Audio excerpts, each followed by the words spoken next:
Ethan Parker had never thought he would own a home like this. The three-bedroom suburban house, tucked away at the end of a quiet cul-de-sac, seemed like everything he had worked for all his life. The driveway was wide and clean, framed by a perfectly trimmed lawn. The neighborhood was peaceful, filled with friendly families and children who rode their bikes in the evenings. After years of saving and planning, Ethan finally had his dream home. The first few days were blissful. Ethan spent his mornings setting up the house, unpacking boxes, and admiring the way the sunlight filtered through the living room windows. The neighbors had welcomed him warmly, bringing over baked goods and offering to help him settle in.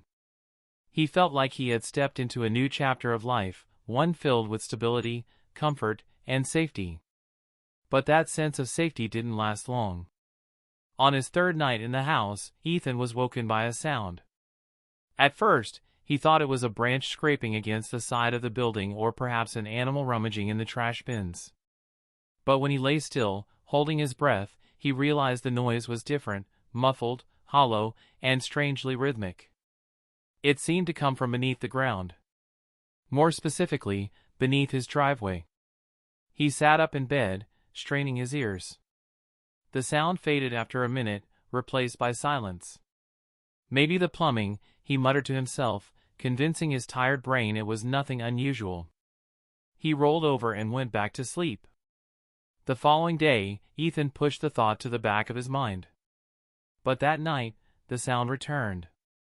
This time it was sharper, like scratching, followed by a dull metallic thud. It lasted longer, long enough to send a shiver racing down his spine. Ethan lay awake, staring at the ceiling, wondering if he had bought a house with a serious structural problem. By the fifth night, it had become a pattern. Always around midnight, always under the same part of the driveway, the noises would start, scraping, knocking, sometimes even what sounded like a faint dragging. Ethan couldn't ignore it anymore. He began to investigate. The first thing he did was check the garage, which sat beside the driveway.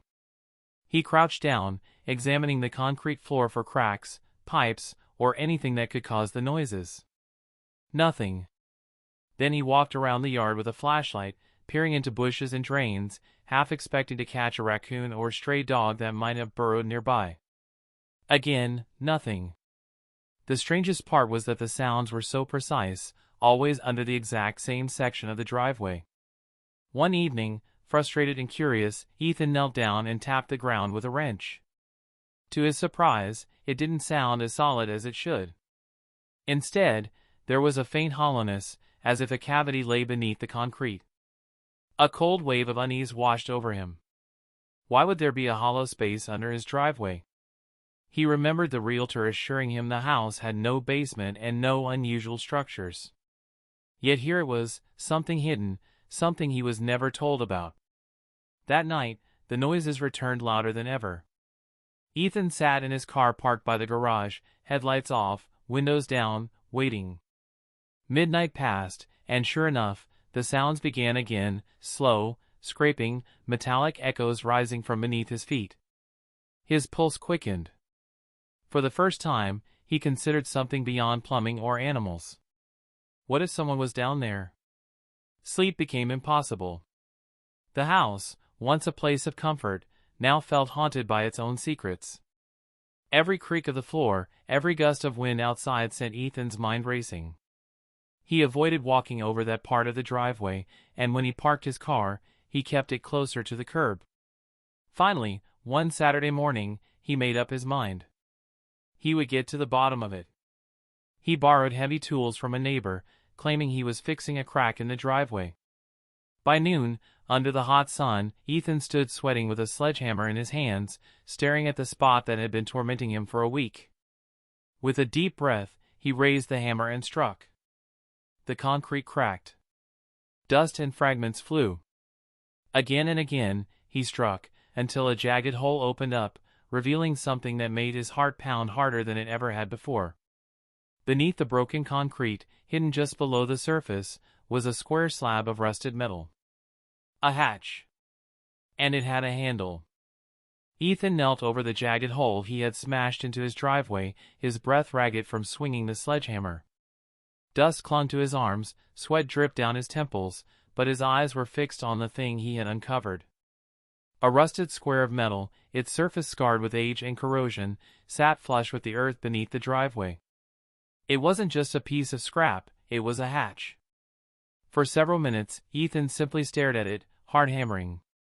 Every logical part of his mind screamed that he should call someone, the police, the realtor, anyone, but another part of him, the part that had been haunted by nights of muffled noises and strange scratching, urged him forward. He couldn't ignore this. Not anymore. He leaned closer. The hatch had a handle, though it was rusted almost to the point of breaking. Ethan reached out and gave it a tentative tug. It didn't budge. He tried again, pulling harder this time, and the metal let out a deep groan as if it hadn't been touched in decades. Dust and flakes of rust crumbled away. And then, from the darkness beneath, a sound echoed up through the cracks. It was faint, almost too soft to catch, but Ethan froze instantly. It wasn't metal shifting, or water rushing through pipes. It was something else. A scrape. Then a knock. Then silence. Ethan's blood ran cold. He stumbled back, nearly tripping over the sledgehammer. His brain scrambled for explanations, an animal trapped beneath the driveway, maybe raccoons or stray dogs, but no animal could knock like that. No animal could make sounds with rhythm. Night fell before Ethan could gather the courage to return. He sat inside his living room with all the lights off, staring at the broken patch of driveway through his front window. Every creak of the house made him jump. His phone sat in his lap, the numbers for the police halfway dialed more than once, but he never pressed call. What would he even tell them? That his driveway was haunted by mysterious knocks? That he'd broken through the concrete to find a hatch no one knew about? As midnight neared, the noises began again. This time, louder. Through the silence of the night came the same metallic scraping, the same dull knocks, only now, with the hatch exposed, they sounded clearer. Ethan swore he heard something shift beneath the ground, like weight moving on stone. He pressed his ear to the window, trying to make sense of it, but all he got was that same icy shiver up his spine. He couldn't take it anymore. Grabbing his flashlight, Ethan stepped outside into the cool night air. The street was empty, the cul-de-sac bathed in the faint glow of lampposts. But when he reached his driveway and stood over the cracked concrete, his courage faltered. The hatch sat there, silent now, almost mocking him. Just open it, he muttered to himself, gripping the handle. His knuckles whitened as he pulled. The hatch groaned, resisted, then finally gave way with a screech that seemed to echo across the neighborhood. A rush of cold, stale air escaped, carrying with it the smell of damp earth and rust. Beneath the hatch was a narrow staircase, carved from stone, descending into complete darkness. Ethan's heart thundered in his chest. He shone his flashlight down the passage, the beam cutting through dust and cobwebs. The steps seemed to vanish into an endless black void. Somewhere deep below, water dripped, the sound echoing eerily. And then, he froze. On the stone floor at the bottom of the steps, half hidden in shadow, something shifted. Just slightly. A quick movement, like fabric brushing against stone. Ethan stumbled backward, nearly dropping the flashlight. His instincts screamed at him to slam the hatch shut and never open it again. But as he gripped the edge of the hatch, ready to seal it, his light caught on something that made his stomach drop. A footprint. Clear as day, pressed into the dust of the stairs, pointing upward. Fresh. Ethan's breathing grew shallow. Someone had been here. Maybe still was. He yanked the hatch shut with a loud clang and stepped back, shaking all over. His mind raced with possibilities. Had the previous owner known about this? Was it part of some forgotten bunker from decades ago? Or worse, was someone still using it, living beneath his home, moving around at night while he slept above? That night, Ethan barely slept at all. Every creak in the house, every gust of wind outside, sounded like footsteps rising from below. He kept replaying the image of that footprint, fresh in the dust. One thing was certain, whatever secret lay beneath his driveway, it wasn't ancient. It was alive. The next morning, Ethan sat at his kitchen table staring into a cold cup of coffee, the hatch weighing heavy on his mind. His hands still trembled from the night before. He had opened something that should have stayed closed, and worse, he knew someone had been there. The footprint wasn't decades old. It was fresh. Too fresh. He tried to go about his day like normal. He mowed the lawn, unpacked more boxes, even went for a jog around the neighborhood. But no matter what he did, his mind returned to that hatch. Every time he looked at his driveway, he felt the weight of the unknown pressing beneath his feet. Finally, he gave in. He needed answers. Ethan returned to the driveway in the afternoon, when the sun was high and the world felt less threatening. Armed with gloves, a crowbar, and his flashlight, he pried the hatch open again. The hinges groaned, releasing another wave of stale, underground air. Dust motes floated in the beam of his flashlight as he peered down the stone staircase. It looked empty. Quiet. But he remembered the movement he had seen, the shifting shadow, and the footprint that proved he wasn't imagining things. Instead of descending right away, Ethan decided to search for clues from the safety of the surface. He angled his flashlight along the edges of the hatch.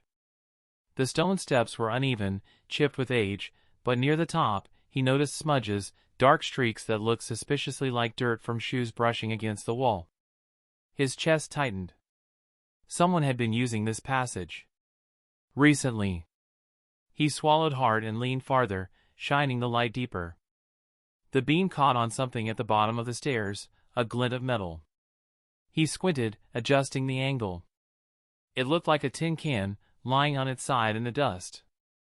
Next to it, wrappers. Plastic, modern, crinkled. His stomach flipped. These weren't relics from the past. Someone had been eating down there. Ethan's first thought was to call the police, but then paranoia crept in. What if they thought he had planted this? He had just moved in, after all. What if the realtor claimed ignorance, and he ended up in the middle of a nightmare he couldn't explain? He needed to know more before involving anyone else. That night, the noises returned. Louder than ever. This time, Ethan didn't wait inside. He sat in his car with the engine off, watching the driveway like a hunter stalking prey. Midnight struck, and sure enough, the metallic scraping began again, echoing faintly through the ground. He gripped his flashlight tight, ready to spring out. The sounds grew into a pattern, dragging, then a pause, then a sharp knock, almost deliberate. Ethan's skin prickled. Was it a signal? A code? Unable to resist, he crept from the car, crouched by the hatch, and pressed his ear against the cold metal. His pulse thundered in his ears, but beneath it, he heard something unmistakable. Breathing. Slow, steady breathing rising from below.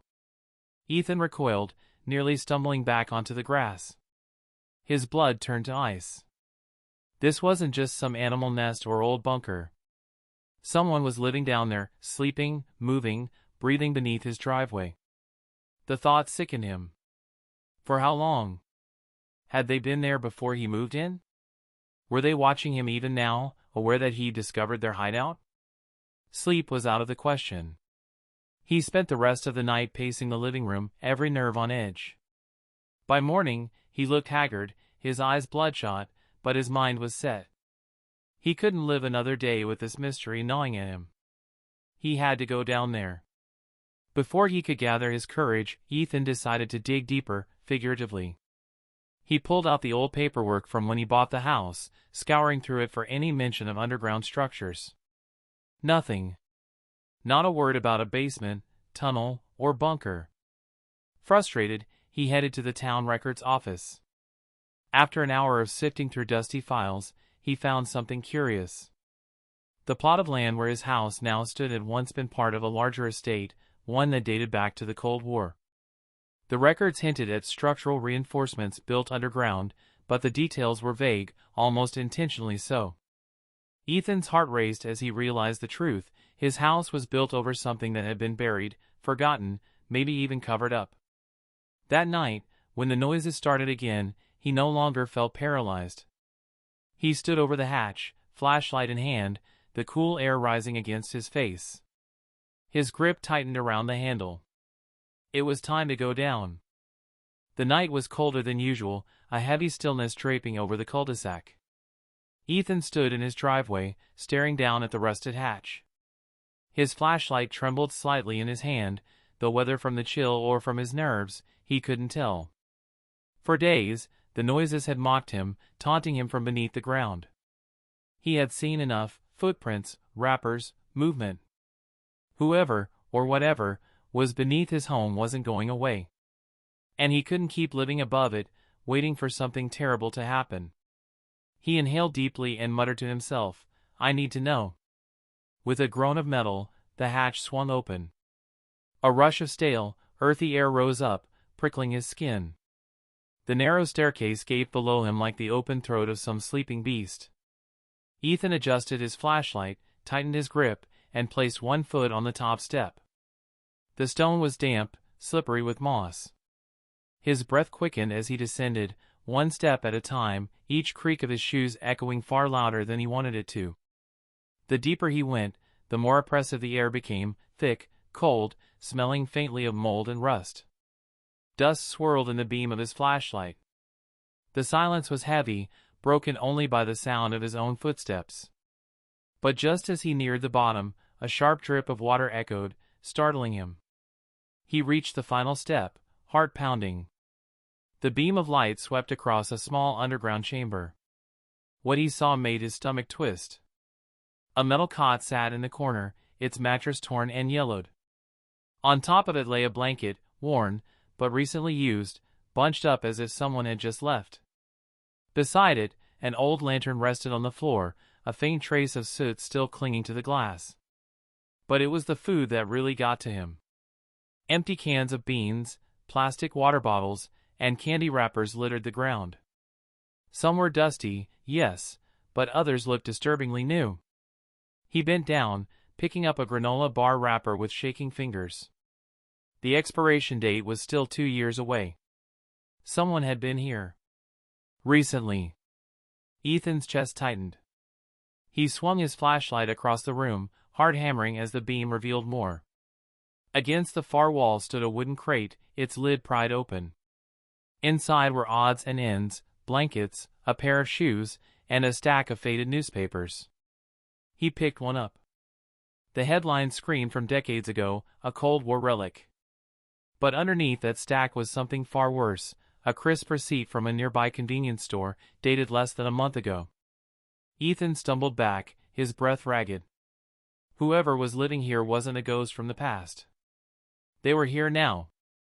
Suddenly, a noise. It came from deeper in the bunker, beyond a shadowed archway that led into another chamber. A faint shuffle. A soft scrape, like fabric brushing stone. Ethan froze, every muscle in his body locking up. He flicked his flashlight toward the sound, but the beam only revealed darkness stretching farther than he'd imagined.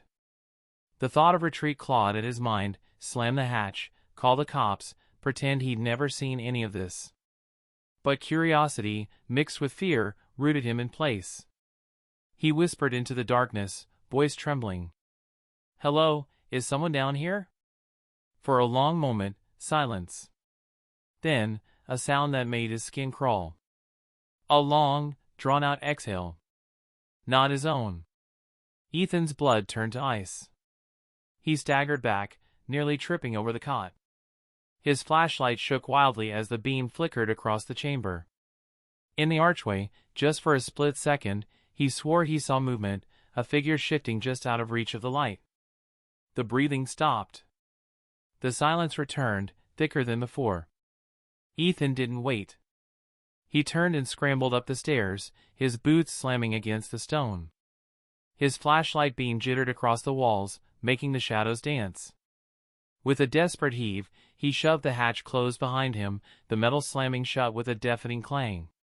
He stood in his driveway, gasping, sweat dripping down his face despite the cool night air. The house loomed behind him, suddenly less of a sanctuary and more of a fragile shell above something dark and alive. He looked down at the hatch, his mind reeling. Someone was down there. Someone who had heard him. someone who had breathed back. And now, they knew he had found them. Ethan barely slept that night. Every time he closed his eyes, he replayed the moment in the bunker, the breathing, the shadow, the faint shift of movement. It was no longer just a theory. Someone was living beneath his driveway. Someone who had heard him, seen him, and now knew he had discovered their hideout. By morning, Ethan looked like a ghost of himself. Dark circles ringed his eyes, his hands trembled, and his chest felt tight with dread. He couldn't stay in the house without answers. He needed to know who, or what, was living below. He spent the day pacing, debating what to do. Calling the police made sense, but a nagging voice in his head whispered doubts. What if they don't believe you? What if they think it's just an old shelter? What if whoever's down there leaves before they arrive? Finally, fear gave way to determination. Ethan decided he had to go back down, but this time prepared. As the sun set, he gathered supplies. A heavy-duty flashlight with spare batteries. A kitchen knife, the longest he had. His phone, fully charged, set to record video. If nothing else, he wanted proof of what he saw. When midnight approached, the hour the noises always began, Ethan stood over the hatch again. The cold night air carried a stillness that made his heart pound even louder. He gripped the handle, hesitated, then yanked it open. The stale air rushed out as before, chilling his skin. This time, he didn't hesitate. He descended quickly, his flashlight beam cutting through the darkness as he reached the bottom of the stone steps. The chamber looked the same, the cot, the wrappers, the old crate. But something was different. His flashlight caught on the lantern, which now sat upright instead of on its side. His pulse quickened. Someone had touched it since his last visit. Ethan swallowed hard and forced himself to keep moving. He edged closer to the archway that led deeper into the bunker. The smell of damp earth grew stronger. His light illuminated a narrow hallway beyond, carved into the stone.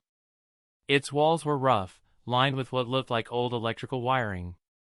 He raised his phone, hit record, and whispered, "If anyone ever finds this, my name is Ethan Parker. I just moved into this house, and there's something under it. Someone's been living here." His own voice echoed faintly down the hall, sounding foreign, too loud. He took a cautious step forward. Then another. The hallway ended in another chamber, larger this time. Ethan's flashlight swept across the space and froze. A table stood in the center of the room. On it were scattered papers, a half-empty water jug, and maps. Dozens of them, some torn from books, others printed from a computer.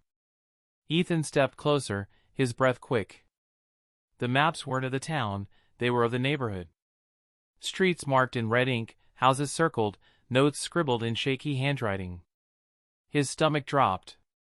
Whoever lived here had been studying the area. Then he noticed something worse. On one of the maps, his own house was circled 3 times. Beneath it, in messy letters, were the words, "He doesn't know yet." Ethan stumbled back, bile rising in his throat. His flashlight beam jittered across the walls, revealing more evidence of habitation, a backpack slumped against the wall, a stack of canned food, a pile of blankets. But it was the smell that hit him next, not just damp earth, but the faint, unmistakable scent of sweat. Fresh. Recent. He wasn't alone. A sound came from behind him, a soft shuffle of feet against stone. Ethan whipped around, his flashlight trembling in his hand. The beam caught the edge of the archway, but nothing stood there. His breathing grew shallow, ragged. "Who's there?" he demanded, his voice cracking. Silence. Then, just beyond the light's reach, came a whisper. Low. Hoarse. Impossible to make out, but definitely words. Ethan's blood ran cold. He backed toward the stairs, his flashlight darting wildly across the chamber. The whisper came again, closer this time. His heart hammered so hard it hurt.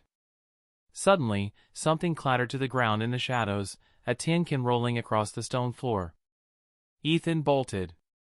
He turned and sprinted back down the hallway, his boots slamming against the ground, flashlight bouncing in his grip. He barreled up the staircase, nearly tripping in his panic, and slammed the hatch shut above him. He collapsed on the driveway, gasping for air, drenched in sweat. The night was silent again, but his ears rang with that whisper. Someone was living down there.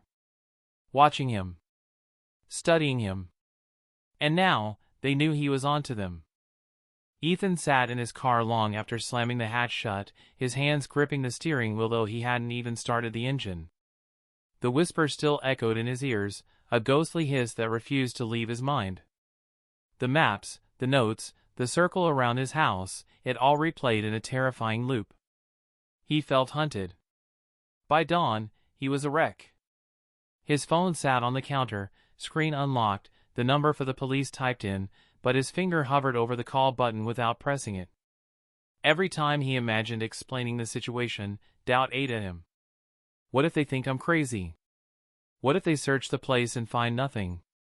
What if whoever's down there runs before they arrive, and then comes back later, angrier? Still, he couldn't ignore the evidence. Someone had been living there, eating, sleeping, watching. The note, he doesn't know yet, was burned into his brain. Whoever it was, they had been planning something. Ethan decided to test a theory. He left the house mid-morning and parked down the street, hidden from view. From his car, he watched his driveway through binoculars. Hours passed. Neighbors walked dogs, kids rode bikes, the world moved on as if nothing strange lay beneath the pavement.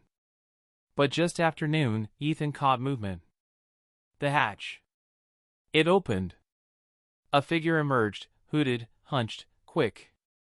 Ethan's heart slammed into his throat. The person glanced around, cautious, before darting into the tree line at the edge of the neighborhood. It happened so fast Ethan almost thought he'd imagined it, but the hatch had been left ajar, proof that it wasn't his paranoia. Adrenaline surged through him. I was right. Someone's living there. Someone's been using that bunker as their home. He waited, sweating, until the figure was long gone. Then he crept back toward his house, hard hammering, and opened the hatch again. The air inside was cooler now, stirred recently by movement. The cot was still unmade, but the backpack that had been there before was gone. Ethan swept the flashlight across the chamber, noticing more details now, scratches etched into the stone walls, symbols or maybe just marks left from boredom. A rusty bucket sat in the corner, confirming what he already feared, this was a makeshift home, crude but functional. He forced himself toward the second chamber again, his nerves screaming at him to leave. The maps were still there, but the one with his house circled 3 times had been moved, now it lay open on the table, placed neatly in the center, as though the occupant had wanted it seen. Ethan's stomach churned. Was this a warning? A game? He pulled out his phone and snapped photos of the maps, the wrappers, the cot, everything. At least now he had proof. That night, sleep was impossible. Every creak in the house made him jolt awake, convinced the stranger was creeping up from below. At 3 a.m., he sat in the living room clutching the kitchen knife, eyes locked on the window where the driveway sat just out of sight. He thought of leaving the house altogether, checking into a hotel until he figured out what to do, but another fear clawed at him. What if I leave and they come upstairs? What if I come back to find them waiting inside? By morning, Ethan made up his mind. He couldn't keep the secret. He needed backup. But just as he reached for his phone, something outside caught his eye. On his driveway, taped to the hatch, was a piece of paper flapping in the breeze. Ethan's chest tightened as he stepped outside and peeled it off. In shaky handwriting, smeared with dirt, the note read, "Stop looking. This isn't your house." Ethan's legs nearly gave out. His gaze darted to the trees at the edge of the cul-de-sac, to the shadows between the houses. He felt eyes on him, though he couldn't see anyone. The paper crumpled in his fist as he rushed back inside, locking every door, every window. He no longer doubted the truth. The stranger wasn't just living beneath him. They were watching, waiting, and staking a claim. And Ethan realized with a cold shiver, This was no longer about curiosity. It was about survival. Ethan stared at the crumpled note on his kitchen table, the words burning into him. Stop looking. This isn't your house. His house keys jingled in his trembling hand as if to remind him that, no matter what some shadowy figure claimed, he had bought this home fair and square. But the more he thought about it, the more the note felt less like a threat and more like a declaration. Someone believed this place belonged to them. By noon, Ethan had snapped. He couldn't live another night waiting for footsteps in the walls, whispers in the dark. So he called the police. The dispatcher listened, skeptical at first, but Ethan's voice carried such desperation that within 20 minutes, a patrol car rolled into his driveway. 2 officers stepped out, their expressions cautious as Ethan explained everything: the noises, the hatch, the underground rooms, the figure he had seen, and finally the note. "Sir," Officer Ramirez said carefully, "you're saying someone has been living under your driveway?" "Yes," Ethan insisted, shoving his phone at them, showing the photos he had taken. "It's real. Look, maps, wrappers, a cot. I'm not imagining this." The officers exchanged a glance. Finally, Officer Miller sighed and said, "All right, let's take a look." Ethan led them to the hatch, his palms sweaty as he pried it open. The officers climbed down first, their flashlights slicing through the darkness. Ethan followed, heart pounding. The underground chamber was exactly as he'd left it, only emptier. The cot was overturned, the wrappers swept aside, the notes on the table gone. The place looked abandoned in a hurry, as if someone had taken only what they could carry and fled. "Looks like a squatter situation," Miller muttered. "Not uncommon. People find old storm shelters or basements and move in. Creepy, yeah, but not a crime unless they break in upstairs." Ethan's jaw tightened. What about the note? What about the fact that they circled my house on the maps? They were planning something. Ramirez scanned the walls, shining her light across the scratches. These markings, not random. Almost like tally marks, keeping time. Whoever was here, they lived here for a while. Ethan's skin crawled. The officers photographed the chamber and bagged the note as evidence, promising to file a report. But Ethan could tell they weren't taking it as seriously as he needed them to. "Change your locks," Ramirez advised as they climbed back into their car. "And maybe think about sealing that hatch." Ethan stood in the driveway long after they left, the empty street whisper quiet. But his gut told him the story wasn't over. That night, just as he was drifting toward uneasy sleep, the noise returned. Not from beneath the driveway this time, but from inside the house. A slow creak of a floorboard in the hallway. Ethan bolted upright, every nerve in his body alight. He grabbed the knife he had left on the nightstand and crept toward the sound. The hallway stretched ahead of him, dark except for a sliver of moonlight. He held his breath, listening. Then, a whisper. "Close. Too close. You shouldn't have called them." Ethan's blood ran cold. His flashlight beam darted wildly across the hallway, catching nothing but shadows. He spun, knife raised, expecting someone to leap from the darkness. But the whisper faded, leaving only silence. The next morning, when he stumbled outside in the pale dawn, exhaustion etched into his face, Ethan froze. On the hood of his car, scratched deep into the paint, were 3 words. "We are here." His stomach lurched. We. Not I. There was more than one. Ethan backed toward the house, every instinct screaming at him that this wasn't just about a squatter anymore. This was bigger, darker. Whoever lived under his driveway wasn't gone, they were multiplying. Watching. Waiting. And now, they wanted him to know. Ethan barely slept after seeing the words carved into his car. Every sound of the house settling, every gust of wind against the windows, made him flinch. He had bought this house for peace, for a fresh start, but now it felt like a cage, one he was trapped in with something he couldn't understand.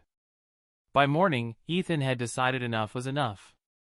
He packed a bag, planning to leave and never return, but as he reached for the doorknob, something stopped him. A shadow flickered across the frosted glass window beside the door.